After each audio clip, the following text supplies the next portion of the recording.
नमस्कार, स्वागत है आपका मेरे यूट्यूब चैनल ITI 360 डिग्री में। मेरे प्रिय छात्रों, जैसा कि हमने वादा किया था कि हम CTI एंट्रेंस एग्ज़ाम 2020 की तैयारी आप लोगों को बिल्कुल ही निःशुल्क कराएंगे। तो आज का वीडियो CTI एंट्रेंस एग्ज़ाम के उन छात्रों के लिए है जो कि RAC से CTI करना चाह रहे हैं। आज ये वीडियो RAC के CTI एंट्रेंस एग्ज़ाम के लिए मॉडल पेपर नंबर 1 के बारे में है, जिसमें RAC के कोर सब्जेक्ट से 25 महत्वपूर्ण क्वेश्चंस होंगे जो कि CTI एंट्रेंस एग्जाम के लिए बहुत ही महत्वपूर्ण होने वाले हैं। तो RAC ट्रेड के छात्रों से अनुरोध है कि CTI एंट्रेंस एग्जाम की तैयारी के लिए आप इस चैनल से अवश्य बने रहें, ताकि इस चैनल से जो भी मॉडल पेपर लॉन्च किए जाए वो आप तक पहुंच जाएं। तो मेरे साथ इस वीडियो के अंत तक बने रहिए। आइए स्टार्ट करते हैं।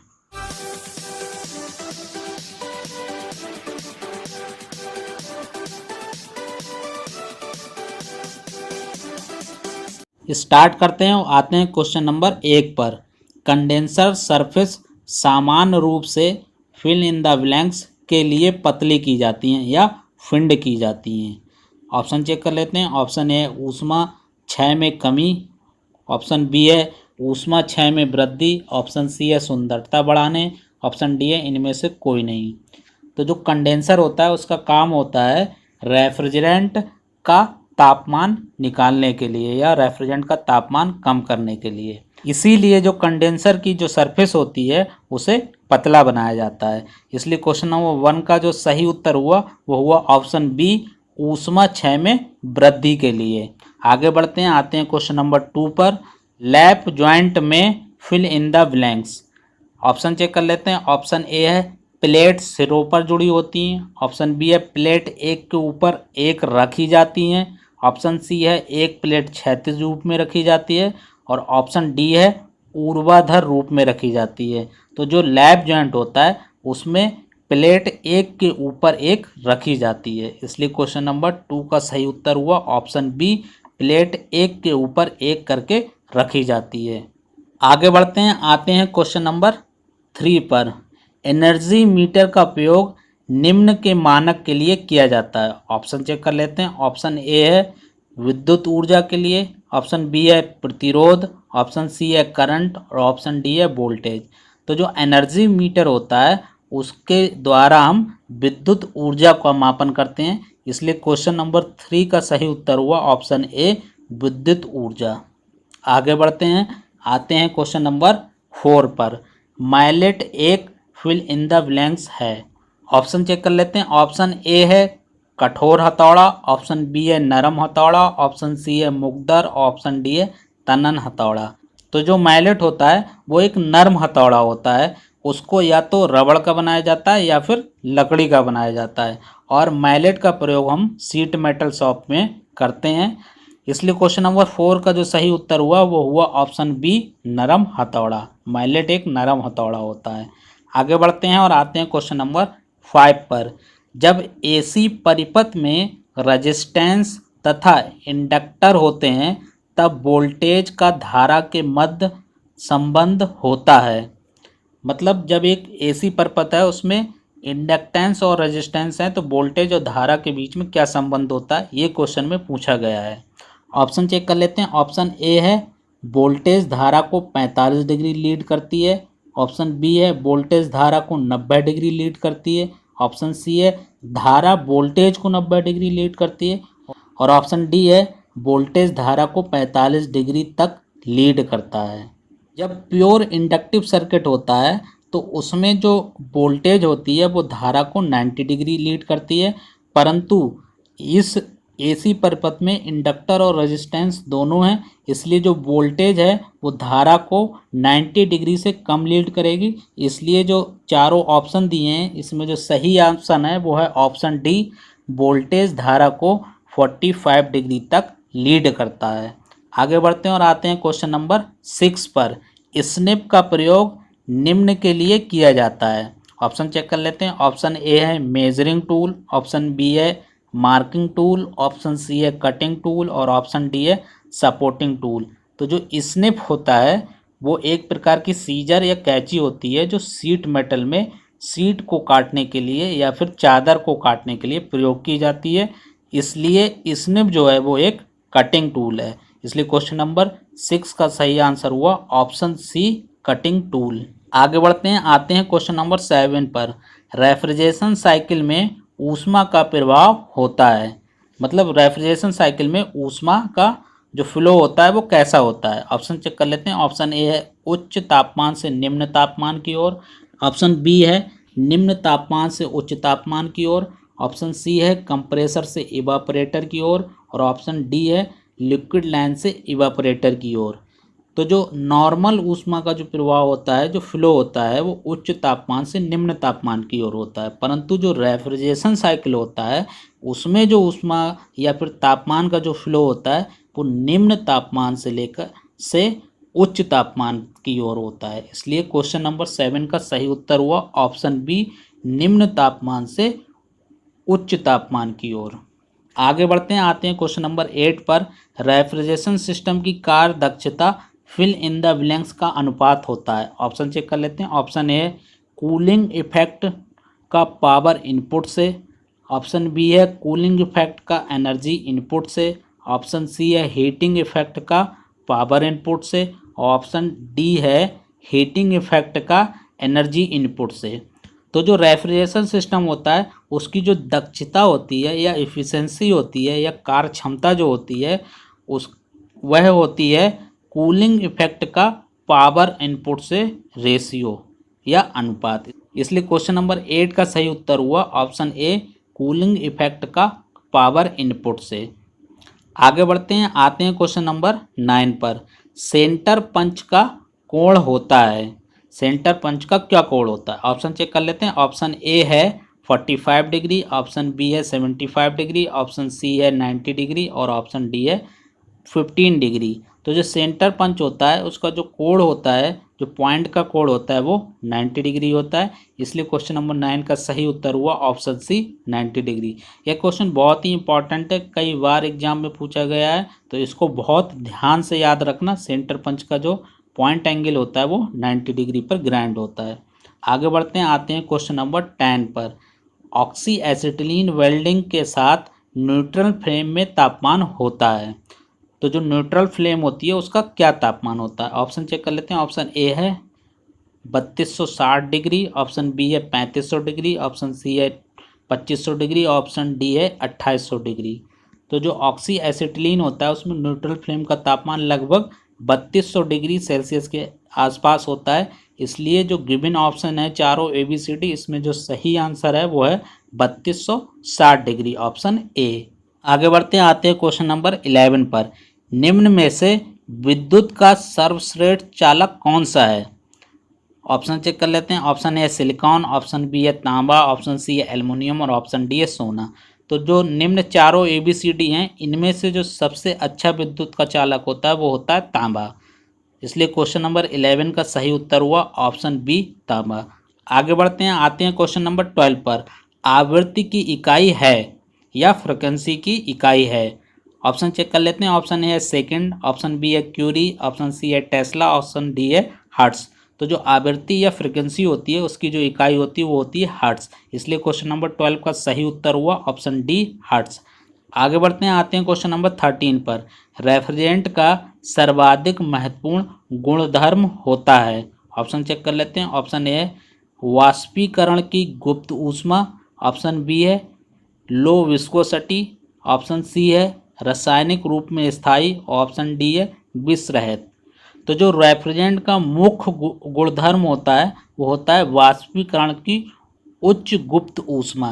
मतलब वो जितने से जितना ज़्यादा गुप्त ऊष्मा लेगा उतना ही अच्छा वो रेफ्रिजरेंट माना जाएगा, उतनी ही अच्छी वो कूलिंग करेगा। इसलिए क्वेश्चन नंबर 13 का सही उत्तर हुआ वो हुआ ऑप्शन ए, वाष्पीकरण की उच्च गुप्त ऊष्मा। आगे बढ़ते हैं, आते हैं क्वेश्चन नंबर 14 पर। वेपर कंप्रेशन रेफ्रिजरेशन सिस्टम का निम्न में से मुख्य घटक क्या है? ऑप्शन चेक कर लेते हैं। ऑप्शन ए है कंप्रेसर। ऑप्शन बी है कंडेंसर। ऑप्शन सी है इवापोरेटर। ऑप्शन डी है एक्सपेंशन वाल्व।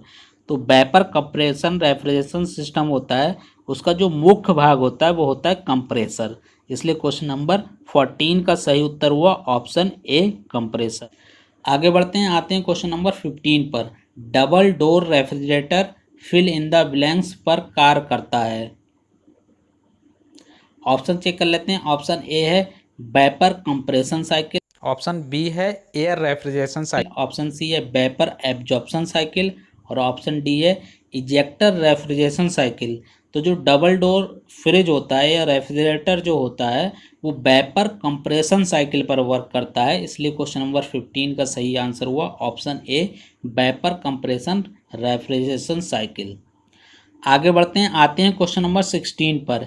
एक रेफ्रिजरेशन सिस्टम के इवापोरेटर में refrigerant fill in the blanks रूपांतरित होता है। मतलब एक रेफ्रिजरेशन सिस्टम है, उसमें एक रेफ्रिजरेंट है, वो किस अवस्था से किस अवस्था में रूपांतरित होता है। ऑप्शन चेक कर लेते हैं। ऑप्शन ए है वाष्प से तरल में, ऑप्शन बी है तरल से वाष्प में, ऑप्शन सी है तरल रूप में ही रहता है, ऑप्शन डी है इनमें से कोई नहीं। तो जो रेफ्रिजरेशन सिस्टम के इवापोरेटर में जो रेफ्रिजरेंट होता है वो तरल अवस्था से वाष्प अवस्था में जाता है, इसलिए क्वेश्चन नंबर 16 का सही उत्तर हुआ ऑप्शन बी तरल से वाष्प में। आगे बढ़ते हैं और आते हैं क्वेश्चन नंबर 17 पर।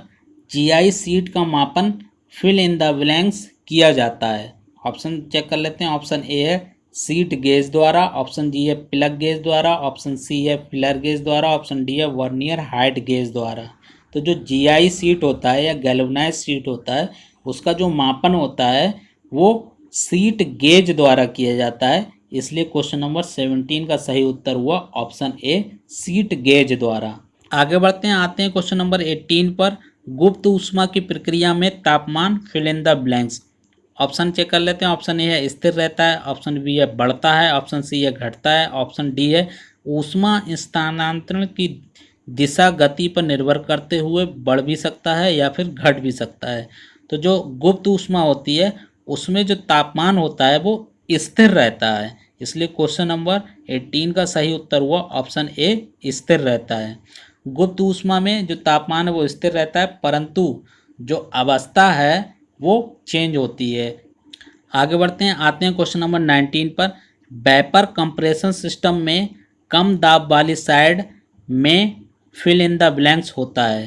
क्वेश्चन में पूछा गया है कि वेपर कंप्रेशन साइकिल में जो कम दाब वाली साइड होती है उसमें क्या स्थित होता है। ऑप्शन चेक कर लेते हैं। ऑप्शन ए है सक्शन लाइन, ऑप्शन बी है कंडेंसर लाइन, ऑप्शन सी है डिस्चार्ज लाइन और ऑप्शन डी है ए और बी दोनों।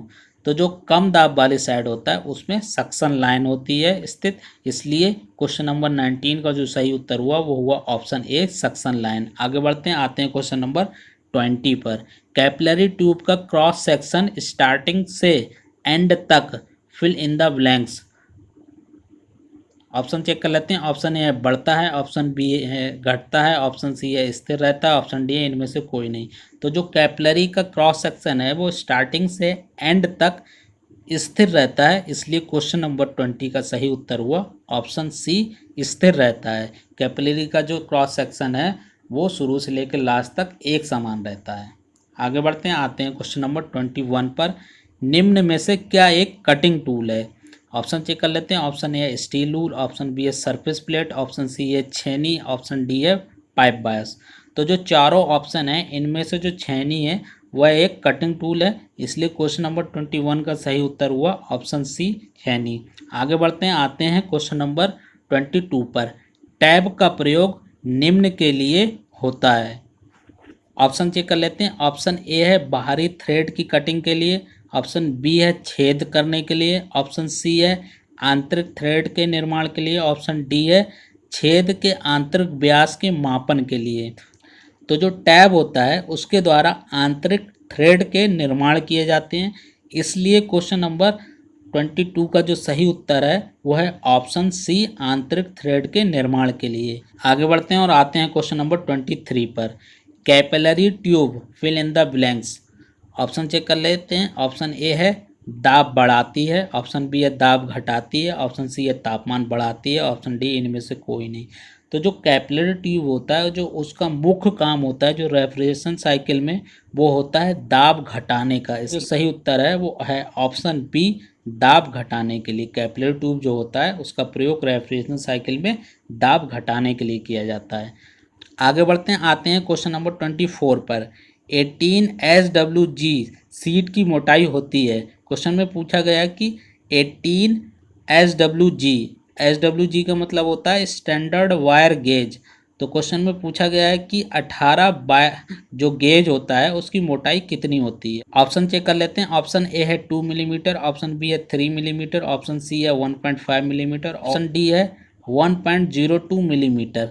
तो जो 18 गेज होता है उसको अगर मिलीमीटर में कन्वर्ट करोगे तो यह आता है 1.02 मिलीमीटर। इसलिए क्वेश्चन नंबर 24 का जो सही उत्तर हुआ वो हुआ ऑप्शन डी, 1.02 मिलीमीटर। आगे बढ़ते हैं, आते हैं क्वेश्चन नंबर 25 पर। रेफ्रिजरेटर में प्रयुक्त किए जाने वाला कंप्रेसर होता है, मतलब जो फ्रिज होता है या रेफ्रिजरेटर होता है उसमें कौन सा कंप्रेसर प्रयोग किया जाता है। ऑप्शन चेक कर लेते हैं। ऑप्शन ए है वायुरुद्ध सील किया हुआ रेसिप्रोकेटिंग कंप्रेसर या hermetically sealed compressor. Option B है अर्ध वायुरुद्ध सील किया हुआ रेसिप्रोकेटिंग कंप्रेसर या फिर semi hermetically sealed reciprocating compressor. Option C है ओपन टाइप कंप्रेसर और ऑप्शन डी है सेंट्रीफ्यूगल कंप्रेसर। तो जो रेफ्रिजरेटर होते हैं या फ्रिज होते हैं उसमें हर्मेटिकली सील्ड रेसिप्रोकेटिंग कंप्रेसर प्रयोग किया जाता है। इसलिए क्वेश्चन नंबर 25 का सही उत्तर हुआ ऑप्शन ए, वायुरुद्ध सील किया हुआ रेसिप्रोकेटिंग कंप्रेसर या हर्मेटिकली सील्ड रेसिप्रोकेटिंग कंप्रेसर। ये थे 25 महत्वपूर्ण प्रश्न जो कि सीटीआई एंट्रेंस एग्जाम 2020 की तैयारी के लिए बहुत ही उपयोगी होंगे। इस मॉडल पेपर की पीडीएफ कॉपी प्राप्त करने के लिए आप हमारे व्हाट्सएप ग्रुप से जुड़ सकते हैं, जिसका लिंक मैंने डिस्क्रिप्शन बॉक्स में दे दिया है। धन्यवाद।